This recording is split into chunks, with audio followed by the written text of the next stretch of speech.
The barriers are formidable. We set out to devise our strategy. From the start, the traditional healers, now our partners, would show us the way. Patrick Page and I visited a traditional healer in Kisumu, Kenya, who also has PhDs in laboratory management and chromatography and mass spectroscopy, and a physician in Tanzania who uses traditional medicine and happens to be a member of parliament. So all of these people we met really started to build a comprehensive vision for the work we want to do.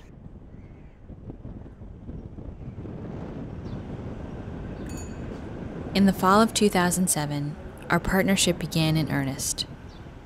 We headed off 60 miles south of the Ugandan capital of Kampala to help with a remarkable effort.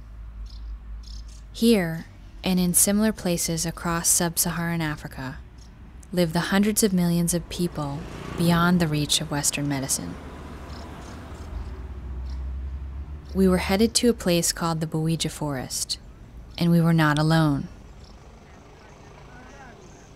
Along the roads, in increasing numbers, others were making their way to a unique school working to preserve traditional medicine.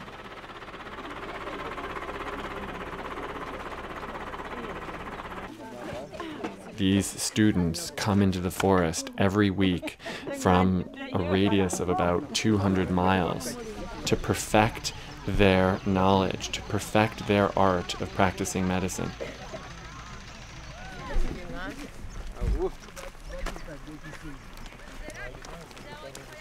Each is a traditional healer in their community.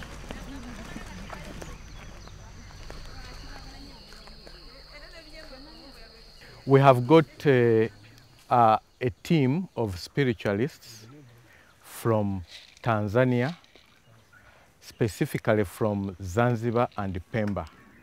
We met the Integrative Medicine Foundation people through Mary Ann Boris.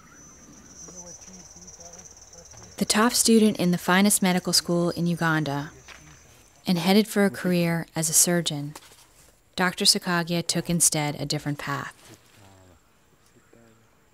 I'm very skeptical about help.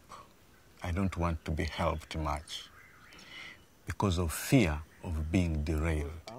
Like that, such that any other structure built have access to the road.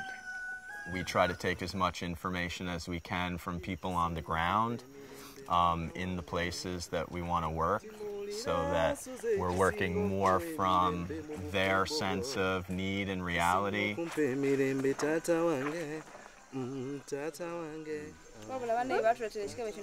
You are limited to what kind of budget, what can we prioritize, what can we do, not what you actually want to do, but what fits within the funder's funding criteria. It was my major problem that I needed to do research. I didn't know how to do it. So they come in with the notion of how best can research be done in traditional medicine. Our first realization was that for any kind of research to happen, the community that you're collaborating with needs infrastructure. People are walking sometimes 5-6 kilometers to get in here because there's no access road, and they come once a week from all over this region. They need to be able to get water in an efficient and accessible way, so they're not spending half their day doing that. They need electricity so that the work they're trying to do doesn't stop when the sun goes down.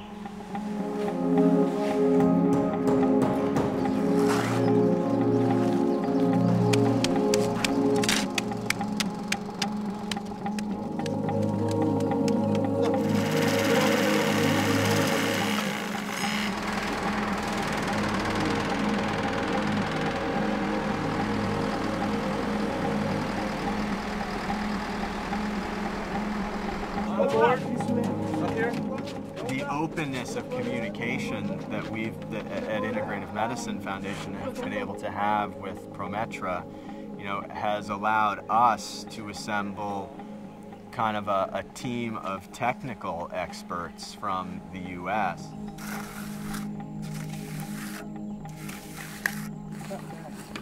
Did they get the clay? Yeah. My first impression of Prometra Uganda was really one of being completely overwhelmed. Here, we really got our first exposure to the totality of traditional medicine, which is much more embedded in culture and spirituality. Our Western medical system, it appreciates only your physical sickness, not the related issues around your sickness. My ancestors were healers. And when I was in medical school, I could see cases which were being managed by my ancestor, but not being well managed in the hospital. There were limits to Western medicine. I spent 6 years in shrines to study traditional healing systems. And I did that in Zimbabwe, Botswana, Senegal, Ghana, Cameroon, Kenya, Zanzibar, in many parts of Africa. A healer could tell you that you pick this medicine at midnight. I asked, why pick it at midnight? The healer couldn't give a satisfactory answer. I pick the medicine during the day and give it to patients. The medicine wouldn't work. I pick it at night, the medicine works. Then a traditional healer also tells you that you get this leaf for this ailment when the leaf has fallen down. Why wait for it to fall down? So I would pick it when it's still up, it wouldn't work. I pick it when it has fallen down, it works. I ask the healer why. He can't give a good answer. Until one of the healers asked me that, does a disease respond to a good explanation or to the right medicine?